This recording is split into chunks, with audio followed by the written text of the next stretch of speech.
warahmatullahi wabarakatuh. Perkenalkan, nama saya Rugaya Muhammad, Stambuk G201-21014. Baiklah, di sini saya akan menjelaskan atau mereview kembali materi yang telah diberikan mengenai mata kuliah Pendidikan Karakter dan Anti Korupsi. Adapun materi-materi yang akan saya jelaskan yaitu 1. Hakikat korupsi, yang kedua jenis-jenis korupsi, yang ketiga dampak korupsi, yang keempat perilaku anti korupsi dan nilai-nilai anti korupsi, yang kelima landasan yuridis anti korupsi, dan yang keenam komisi anti korupsi. Yang pertama, hakikat korupsi.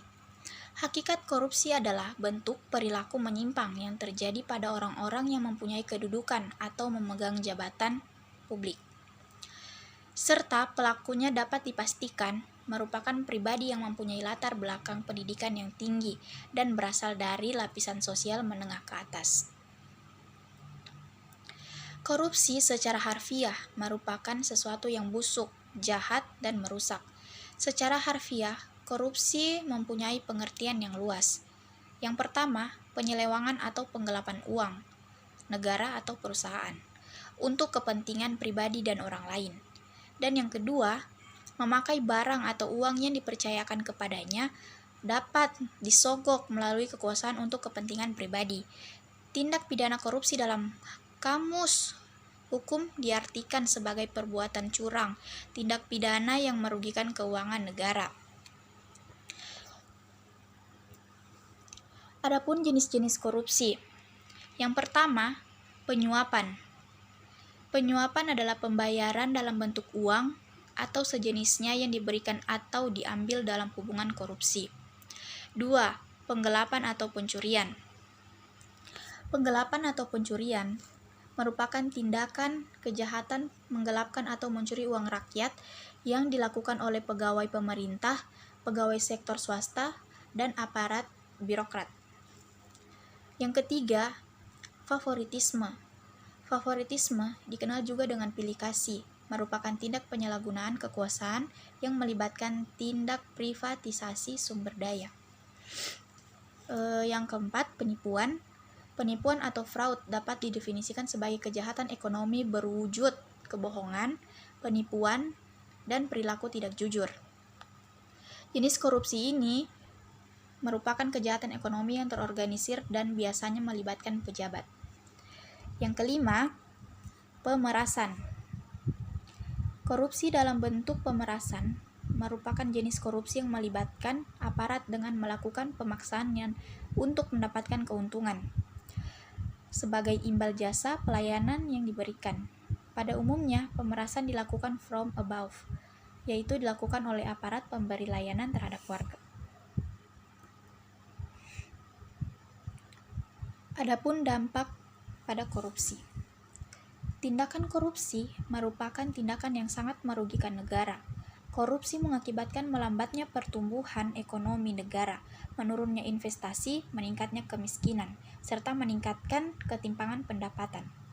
Korupsi juga dapat menurunkan tingkat kebahagiaan masyarakat di suatu negara. Perilaku anti korupsi adalah tindakan menolak atau tidak permisif terhadap segala perilaku, baik yang secara langsung maupun korupsi, maupun perilaku yang menjadi akar atau kebiasaan pelanggengan perilaku korupsi di masyarakat yang terjadi di keluarga, komunitas, maupun publik. Perilaku anti korupsi dan nilai-nilai anti korupsi. Perilaku anti korupsi adalah tindakan menolak atau tidak permisif terhadap segala perilaku baik secara langsung maupun korupsi, maupun perilaku yang menjadi akar atau kebiasaan pelanggengan perilaku korupsi di masyarakat yang terjadi di keluarga, komunitas, maupun publik.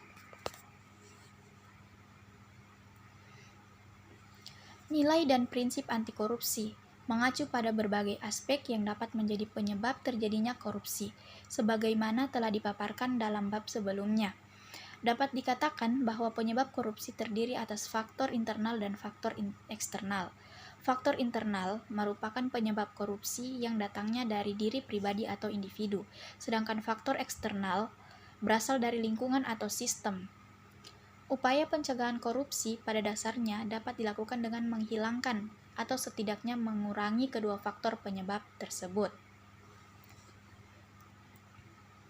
Nilai-nilai anti korupsi tersebut antara lain meliputi kejujuran, kemandirian, kedisiplinan, tanggung jawab, kerja keras, sederhana, keberanian, dan keadilan. Nilai-nilai anti korupsi itu perlu diterapkan oleh setiap individu untuk dapat mengatasi faktor eksternal agar korupsi tidak terjadi. Kemudian, landasan yuridis anti korupsi. Yang pertama, dasar hukum. Yang pertama, pasal 5 ayat 1 dan pasal 20 ayat 2 serta pasal 4 ayat 4 Undang-Undang Dasar 1945. Yang kedua, Undang-Undang Nomor 8 Tahun 1981 tentang Hukum Acara Pidana. Yang ketiga, Undang-Undang Nomor 28 Tahun 1999 tentang Penyelenggaraan Negara yang Bebas dari Korupsi, Kolusi, dan Nepotisme.